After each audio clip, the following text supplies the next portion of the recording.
আসসালামু আলাইকুম। ভিডিওটা অনেক দিন আগের। ভিডিওটা এডিট করব বলেও করা হচ্ছিল না।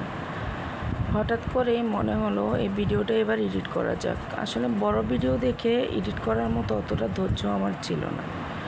মেয়ের আবদারে চলে গেলাম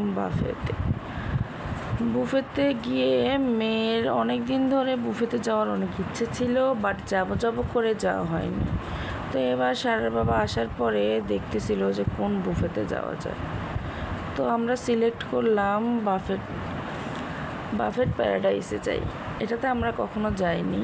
তো এটার ভিতরে আসলেই অনেক সুন্দর ছিল। একদিন আমরা ডাক্তার কাছে এসে দেখেছিলাম যে ইবনে সিনার 5 ফ্লোরে বাফেট প্যারাডাইস।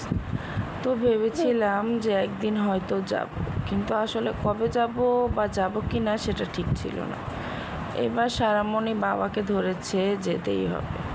তো যেই কথা সেই কাজ, আমরা বাফেতে চলে আসলাম। এখানের সেলফি জোন ছিল এবং ভিতরটা খুবই সুন্দর ছিল, যেটা আমার খুব ভালো লেগেছে। ছবিগুলিও খুব সুন্দর এসেছিল, আর ভিতরের যে পরিবেশটা আমার কাছে খুব ভালো লেগেছিল, বিশেষ করে এই লাইটিংগুলি। এখানে 100+ আইটেম ছিল। এটার প্রাইসটাও মোটামুটি ছিল, অত বেশি ছিল না।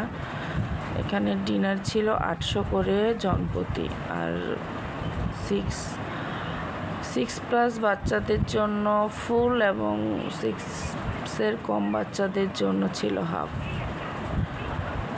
তো সারামণি তো গিয়েই ওখানে একজন বন্ধু জুগিয়ে ফেলেছে, সেই জন্য তার আর কিছুই খাওয়া হয়নি। তার টাকাটা আমরা এভাবেই দিয়েছিলাম। ও যেই 2-3 ঘন্টা ছিল শুধু খেলাই করেছে। এখানে অনেক ধরনের খাবার ছিল। এখানে লাইভ কাউন্টার ছিল, সি ফুড ছিল। তবে ডেজার্ট আইটেমটা আমার কেন জানি অতটা ভালো লাগেনি। ডেজার্টটা আমার কাছে ক্যাফেরিওরটাই ভালো লেগেছিল। তবে এখানে একটা জিনিস দেখলাম, খাবার শেষ হওয়ার আগেই তারা রিফিল করে দিচ্ছে।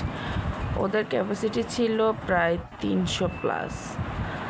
তো সব মিলিয়ে আমাদের কাছে খুবই ভালো লেগেছে, একটা ভালো সময় কেটেছে। এখানে আবার কেক দেখে সারামণির ইচ্ছে হয়েছে হ্যাপি বার্থডে করার। তো আমরা পুরো ফুল কেকটাই নিয়ে চলে এসেছি হ্যাপি বার্থডে করার জন্য। তো হ্যাপি বার্থডে করা শেষ, কেকটা দিয়ে এসে আমরা আমাদের মতো খাবার নিয়ে আমাদের টেবিলে বসে গিয়েছি। এবার তো খাবার নেওয়া শেষ, এবার আমরা আস্তে আস্তে খাবার খাওয়া শুরু করেছিলাম।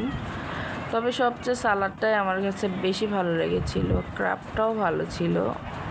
সব মিলিয়ে খাবার যে খারাপ ছিল তা না, খাবার আসলে ভালো ছিল।